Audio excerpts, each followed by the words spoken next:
that availability of the infrastructure and the cost of that infrastructure to the applications and eventually to the business. For example, a CFO has got a set of applications which forms the finance function. Our dashboard should look like what is the availability of those applications, what is the cost of infrastructure for the CFO applications as opposed to marketing applications. And that level of translation is required so that, every user, business user who is cutting the check exactly knows whether he gets the bang for the buck and whether it is in alignment with the goal. H, you do, we are involved in a number of large deals, and you hear about multi-billion-dollar deals happening in India. What's your word of advice in terms of, it's okay to get into the, success-based contract, and new models are evolving, and as Byron says, it's not enough transformation, maybe it's just beginning, but with your eyes open, what you should be careful? Well, I guess from my side, and I was saying this to people yesterday, it's amazing, and organisations as great as TCS or Accenture, they put their best people on the best accounts, the prioritised accounts. And organisations sometimes, especially in the offshoring and sourcing, actually put some of their procurement officers. It's amazing how they, I'm not saying there's nothing wrong with the procurement officer, but they don't put their, sometimes their best people to run it. The guys like the service providers actually have fantastic account management plans. How do I manage the account? Why is it on the client side, and I think Brian gave us some good examples, you don't manage the account the same way. When you're managing offshored relationship or outsourcer, you would want your CEO or CFO to have the relationship with the senior folks in that organisation to make sure you get their commitments. And when you talk about with information about my outcome, you do have to start at the beginning of new, say, I want to get rid of my legacy systems over the next 18 months.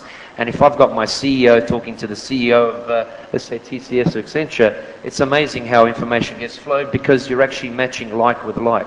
Many organisations never get to the outcome because they're not actually working that way. And I'm always started, there's some beautiful principles that you can learn from even from the guys, the service providers, which you should apply to your own organisation.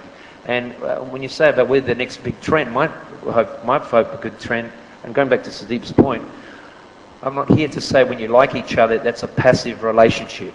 Okay? To grow, you must have challenging relationships. And it's great if at the beginning of the year you can say, what my outcome is this, what is your outcome? Well, let's get to that outcome together. It doesn't mean we're not going to have any fights along the way. It's just that I like you, that I'm going to have that fight, and hopefully we're going to grow.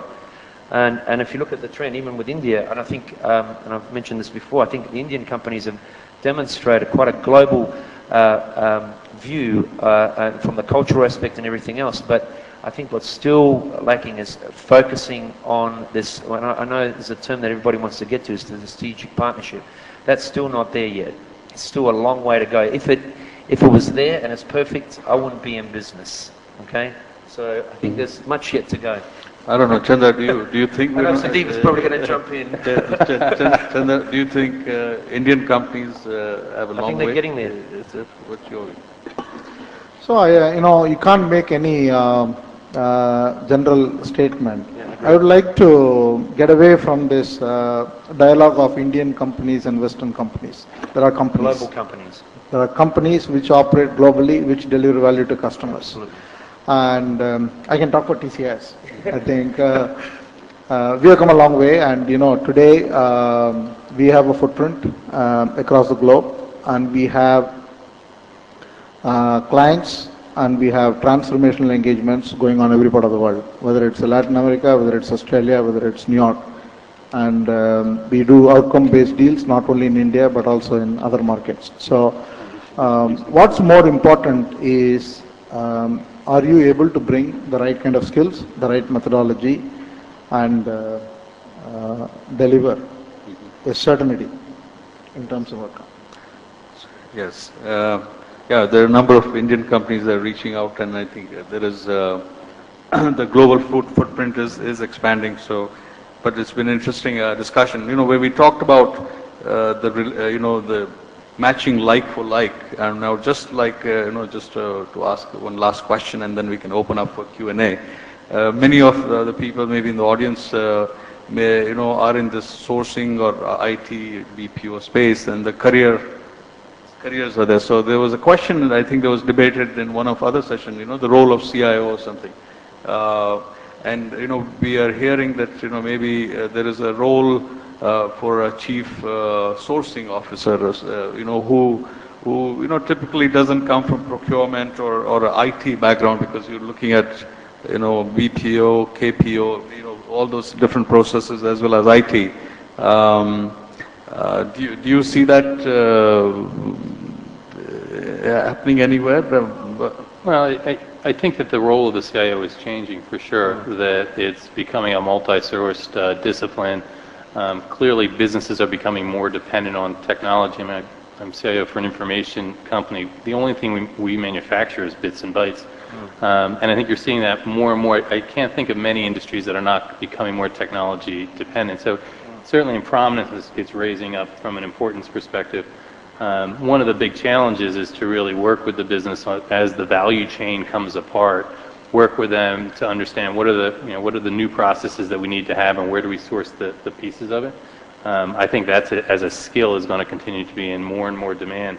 For CIOs who just want to hang out in the data center, I don't think they cross that chasm.